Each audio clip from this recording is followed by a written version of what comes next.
I think when you talk about football players, especially non-quarterback players, I think that you have to look at Tom Brady and the duration of his career. Obviously, the rings is the most impressive thing, but you also look at the duration of the career.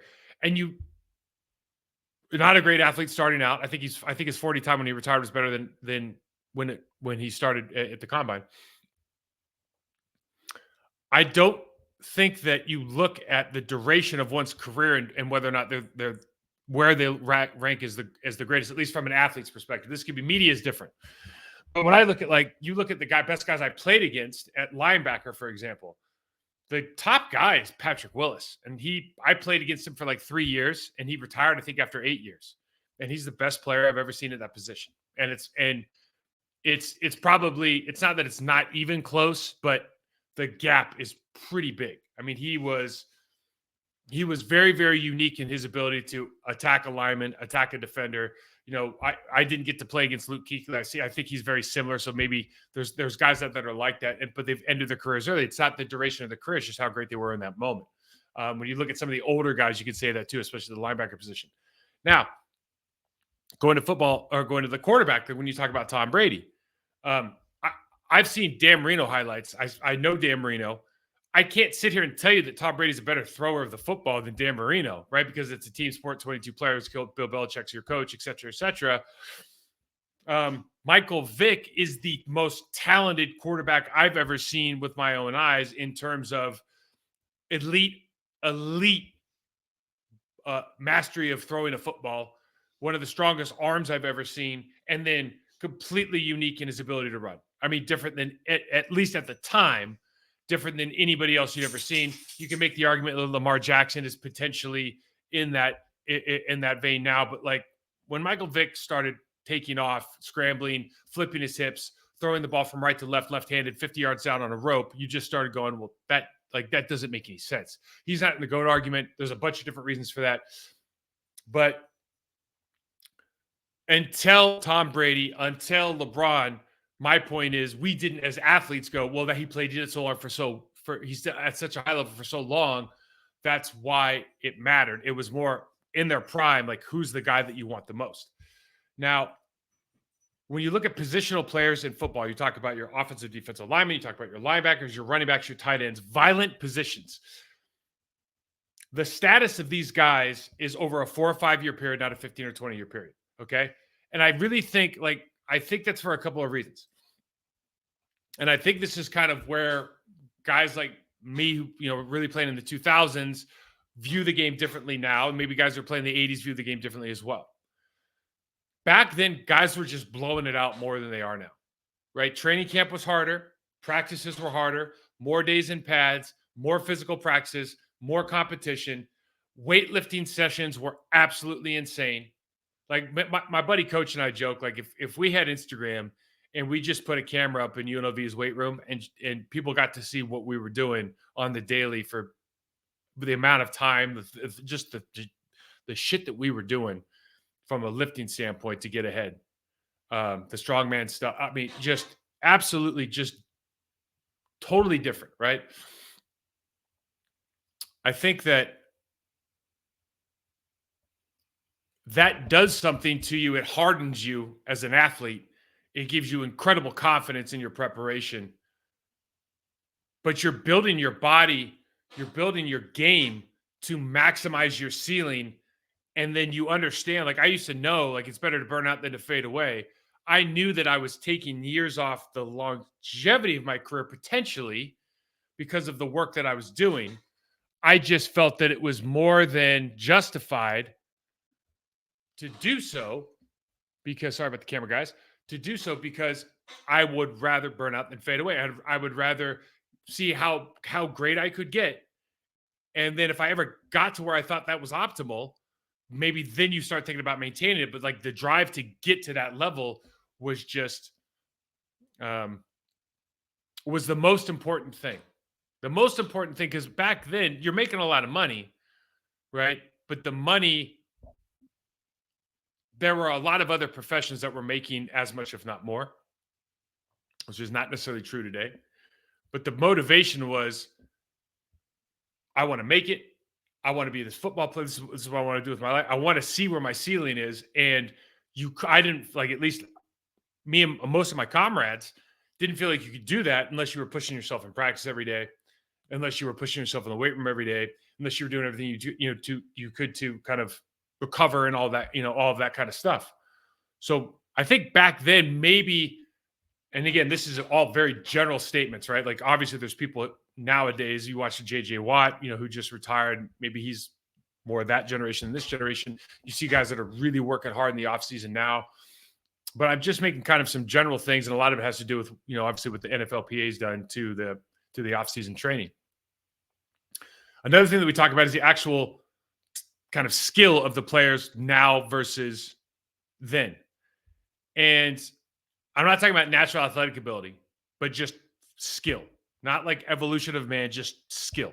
So movement patterns, technique, decisions, skill. Okay. And again, got to speak generally here. It's not the same across the board. But if you start looking at like what determines a skill in a confrontational sport, let's talk like about it's violence, or the threat of violence is a very good key to unlocking skill. So if you look at like what are the most violent sports in the world, you talk about hand-to-hand combat, mixed martial arts, boxing, kung fu, etc. The best practitioners of violence are the most skilled athletes at their craft in the world. So you look at the MMA champions, the lightweight champs, the middleweight, the light heavyweight champion. Those guys, for their size, are athletes, but they're the practitioners of skill at the highest level. Because when you're entering into a single combat cage, you enter into a cage, Thunderdome, two men enter, one man leave.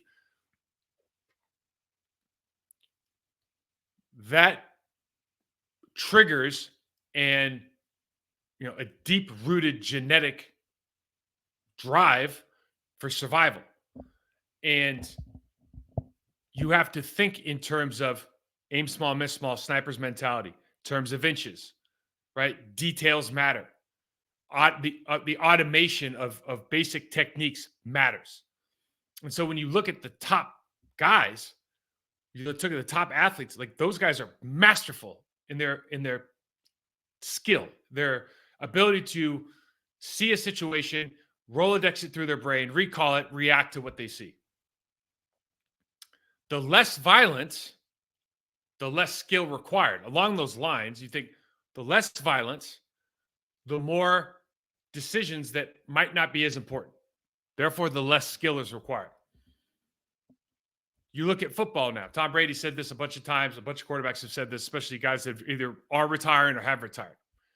Because of the rule changes in football, you are allowed to make some poor decisions that would in normal times have a lot greater chance of violent endings or injury, but that has been dampened by the league's wantness to not have injuries to key positions. So the level of decision making has gone down at certain positions in the National Football League because violence has been suppressed. And that's not to say that some of these guys are incredible athletes, can do all these different things, but it's just a fundamental part of human nature. When the stakes aren't as high, the training won't be as intense and the delivery of skill won't be as consistent or precise. One thing that's happened, and we can look to basketball or football for this, basketball is sometimes easier, is the level of athleticism and the way that we are delivered content now, social media, top 10 highlights, everywhere you look, multiple media outlets that are just feeding narratives, that are always creating narratives and then reinforcing narratives with the same clips over and over and over. So we think that it's cardinal law or canon. Excuse me. canon law. You look at like what happens is you look at like we stop thinking about what is skill really. You look at like a Kyrie Irving. Kyrie Irving might be the best dribbler in the history of basketball. So it would be, or Steph Curry is the best shooter in the history of basketball.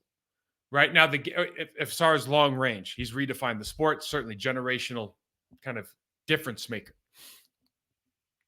And so because of the Kyrie Irving highlights, because of the long distance shooting, we have now looked at that and said, well, these are the most skilled guys we've ever seen. And I don't want to dismiss anything that they're doing or they've done, but you can also make the argument that an outstanding trait of skill that we don't think about, maybe when it comes to basketball, is something that's maybe a little less sexy. Post footwork, right? Your ability to pull up off the dribble, mid-range game, like anything that we take for granted, like the basics of the sport. Your footwork's usually the easiest one to kind of think about, especially as it pertains to basketball, right? Being able to play with both hands, mid-range jumpers off the backboard with your left hand. Guys like Kobe Bryant could do. I mean, got really, really talented guys back in the day. Still, you look at the footwork now and you go, okay, that's at par at least with the best players of this era, even though the game is always trying to evolve. I look at soccer and I go, Ronaldinho for me is the most aesthetically pleasing person to watch play soccer ever. He's my age. This was my generation. From a skill standpoint, from a showy standpoint, I don't know if there's a guy you ever have seen that can just do as many things at a high speed than he can. But then you watch Zidane dribble. Not as flashy, but just as effective. Then you watch the original Ronaldo, like a freight train, had crazy techie skills, right? But his ability to push the ball in the right distance to shoot with accuracy all the time, like Karim Benzema, Lionel Messi, Cristiano, these guys are skilled in a different way. It's not as flashy, so it doesn't show up on your YouTube highlights as much, but it's still skill. We just don't necessarily value it like we used to. It's always like I tell my kids, if you can't receive a ball, why are you working on shooting? Because you're never going to get the chance. In football, at my position, if your footwork's poor and all you're working on is your punch, what are you doing? I just read we're trying to talk about a guy who said his punch is the strongest thing he's got, but you look at his footwork and his footwork's not right. So the way that we interpret skill, I think, is different across the board now than it used to be. And we romanticize the things that you can put on highlight tapes, but I don't know that it's different. I think there were more players in the NFL that were the really good at the basics of the sport than 15 years ago, 25 years ago than there are now, because of what I just said. And there's reasons, and it's not really the fault of the players. It's just how the sport has evolved. So the first is what we just discussed: passing decisions, footwork separation. They all matter more when the defense can try to end you on every single play. Rule changes have had a significant effect. We've talked about it. We've heard it from a lot of quarterbacks. The other thing that's going on, there's some fundamental changes in the life cycle of the sport that are now affecting skill. Number one, money. The average player salary has tripled in the last 15 years. Salaries at the top have gone up almost fivefold from when I was playing. Okay. So strictly from a financial, measure that versus inflation, it's not even close. So strictly from a financial sense, it makes a lot more sense now for a player to think about the length of their career at 80% of their capacity, right? Then blowing it out, finding their ceiling at 90%. No one's going to get to 100, but getting as close to 100% as you can, and maybe shortening your career by a couple of years, right? I want to be the best I can do it, like Aaron Donald. I'm going to do the best I can, and when I feel like I've done that, I'm going to leave. Most people don't have that mentality. That's why Aaron Donald's so special. JJ Watt, top 10 in sacks in his last year. He could have played more years. 3-time defensive player of the year, done everything he needs to do. He doesn't need the money anymore. So he's got when he feels like he talks about squatting 800 pounds, doing some of the crazy stuff he did. Well, that's why he was who he was, but not a lot of less players have that mentality now than they used to. Because you're talking about tens of millions of dollars that these guys are losing by kind of putting it all out there and going for it and trying to find your ceiling versus, hey, I think 80% of the best of me is going to get me another 4 years in the league. That could be potentially somewhere between $20 and $80 million. Number two, the NFL has gone from a player development league, draft and develop, because we didn't have free agency. So the guys you draft, the guys you're going to have. All right. Then we cut down in all the bargaining and everything. We cut down the amount of time we could spend in the building. So development and the type of coach that was hired is different than it used to be. They grew up on Madden, scheme heavy, maybe light in the technical area, maybe a little bit lighter in the intimacy of confrontational kind of matters. So now we move to an athlete ID model. So you have your scheme fit. Does this player fit the scheme that we want to run? And can we pick up a guy that does fit the scheme? We don't have to develop this guy. We'll just go pick up that guy in free agency. And now we're entering via social media. The NFL is entering a much more a cycle focused much more on brand development, both team branding, league branding, shield branding, but also individual branding. More games, more exposure, more dollars. So priorities change with these life cycles. As they change, priorities change. The priorities of the individual as well as the league changes. And so the game has adjusted that and adapted to that by changing the rules on the field, but also changing the amount of time they spend at the building. So what does the coach always say? We need more time. I'm on a meeting with coaches on Fridays. What's the number one thing? We need more time, especially with our quarterbacks, because they don't get to where they need to be. And then the last thing we kind of just discussed, athleticism is king on social media. So outlandish plays are king on social media. We want to see highlight plays. Like, we don't want to see Tony Cruz is retiring today. He's a Real Madrid midfielder. He's one of the greatest midfielders that will ever live. He started Bayern Munich's academy, played first team Bayern Munich, won the Champions League with Bayern Munich, with Real Madrid, played there since 2014. His lifetime passing completion percentage is over 90%. You don't even know he's in the game. And then you read his stat line at the end of the year and you go, oh my God, this guy is just one of the most masterful players you'll ever see. He doesn't look like he's ever even trying hard. Like, he doesn't even sweat. German guy, unbelievable. Absolute legend. Every midfielder should model their game after him. But you'll never see him on highlight tapes. Once a year, twice a year, you'll see him on highlight tapes because he just does the basics so well, but is not flashy. One of the best players ever. But if you're not a real soccer fan, you might have never heard of him. Quarterback scrambles. Flipping your hips and throwing it 50 yards on a rope. A breakaway run. A blindside block. Things that take loads of athleticism are what you see on social media, what you see on YouTube, what you see on ESPN. A lot of these things can be a result of kind of poor skill by the opponent. And we're just capitalizing on somebody's bad decision-making, bad idea, bad skill. That sells a lot more than 4 yards in a cloud of dust.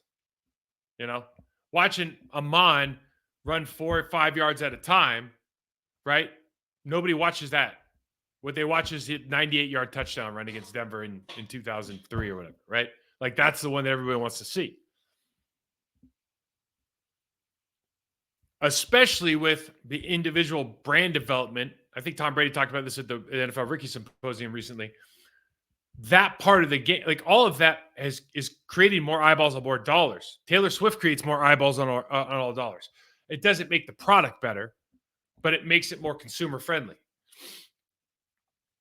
And so the kids, the Green Bay Packers that understand, look, let everybody do that. but I really got to think about being the best version of myself. And then when I get to that, what I think that is, see how long I can maintain that level. Those are the kids that are going to make the difference in their careers, and obviously because of that, for the team careers. And then so you start talking about who's doing that generationally. You think about it this way: like Bo Jackson played 30 years ago. He relatively ran like a 4.1 hand time at the Auburn Combine on his way to track practice. Didn't have a speed development guy. He's a track guy, right? But didn't have like a guy teaching him how to run a 40. Deion Sanders walked out of a limo allegedly at the Combine and ran like a hand time 4.2. Okay, these guys are played 30 years ago. I mean, records that have been challenged or broken, but in order to do so, how much extra work did you have to do to squeeze out a 1/10 of a second at a combine that doesn't really matter versus like how fast, when you watch the eyeball, how fast were those guys on the field, right? Larry Allen was killing. I mean, can you imagine Larry Allen playing today with some of the guys you see on the field at the defensive tackle position that are trying to like muscle up? 700-pound bench press, ran a 4.6 or something like that. I think overall now, I looked up this list of like draft just question mark guys, and Bo, Mike Mamula,